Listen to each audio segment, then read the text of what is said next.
పిల్లలను రోజు రోజు బడికొచ్చి పోకుండా హాస్టల్ వేసేదే తిండికి తిండి అన్ని తీర్ల వసతులు ఉంటాయి. రామ సక్కదనాల చదువు చెప్తారని అంతే కదా.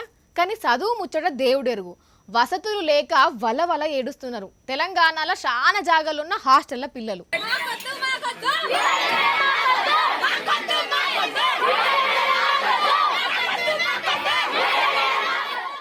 వీళ్ళంతా మహబూబాబాద్ జిల్లా గూడూరు మండల కేంద్రంలో ఉన్న ప్రభుత్వ గిరిజన ఆశ్రమ బాలిక పాఠశాలలో చదువుతున్న విద్యార్థినులు.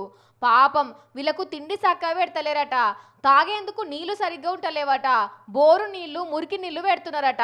అవి తాగి మా ఆరోగ్యాలు ఖరాబ్ అవుతున్నాయి, మంచినీళ్ళు పెట్టండి అంటే మీరేమన్నా ఎమ్మెల్యే ఎంపీల బిడ్డల మీకోసం మినరల్ వాటర్ తెచ్చి పెట్టేందుకు అని దబాయిస్తున్నారట వార్డెన్ అనిత. ఆమె గారి మొగుడు కూడా ఇబ్బంది పెడుతున్నాడట పిల్లలను. అందుకని ఇట్లా నిరసనకు దిగిండ్రు హాస్టల్ ముందు. ఇక్కడ ఒక దగ్గరనే కాదుల్లా, ఖమ్మం జిల్లా తిరుమలాయపాలెం మండల్ మాదిరిపురంలో ఉన్న గిరిజన సంక్షేమ బాలుర వసతి గృహంలో కూడా పురుగులు పట్టిన ఫుడ్ పెడుతున్నారట. వసతులు సరిగ్గా లేవని రోడ్డెక్కి ర్యాలీ తీసిర్రు పిల్లలంతా. అమ్మా తెలంగాణ చదువుల మంత్రి సవితా మేడం, ఎన్నిసార్లని మొరబెట్టుకుంటారు మేడం, మీకు చదువుల తల్లిలాగా మంచిగా చూసుకుంటావనే కదా నిన్ను చదువుల మంత్రిని చేసింది. మరేది తెలంగాణలో ఉన్న చాలా హాస్టళ్లల్లా పిల్లలు కూడు సరిగ్గా లేక సౌలతులు సరిగ్గా లేక ఏడుస్తున్నారు. మీరేమో చల్లగా ఏసీలో కూర్చుంటున్నారు. వాళ్ళ సంగతి పట్టించుకోరేగా, బాగు చేయరా బళ్ళు, ఇంకెప్పుడు చేస్తారు? కొన్ని జాగాలనైతే ఇప్పటిదాకా పిల్లలకు పుస్తకాలు కూడా రాలే. ఓ ఇట్లా చెప్పుకుంటా పోతే రాస్తే విద్యాశాఖ పనితీరు మీదనే ఒక పుస్తకం అయ్యేటట్టున్నది.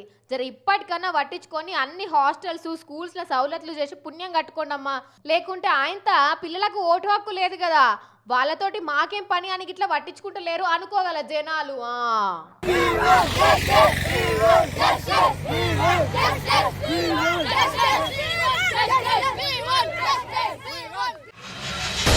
కొత్త ప్లేస్ విజిట్ చేశారా? మీ అనుభవాలేంటి? అక్కడి సంగతులేంటి? లాక్డౌన్ లో కొత్తగా ఏం నేర్చుకున్నారు? కొత్త వంటకాలు ట్రై చేస్తున్నారా?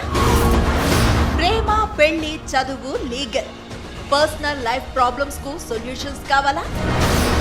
నలుగురితో పంచుకోవాలనుకున్న ఏ విషయమైనా info@sakshi.com కు మెయిల్ చేయండి. www.sakshi.com లో మీరు పంపే విషయాన్ని పబ్లిష్ చేస్తాం.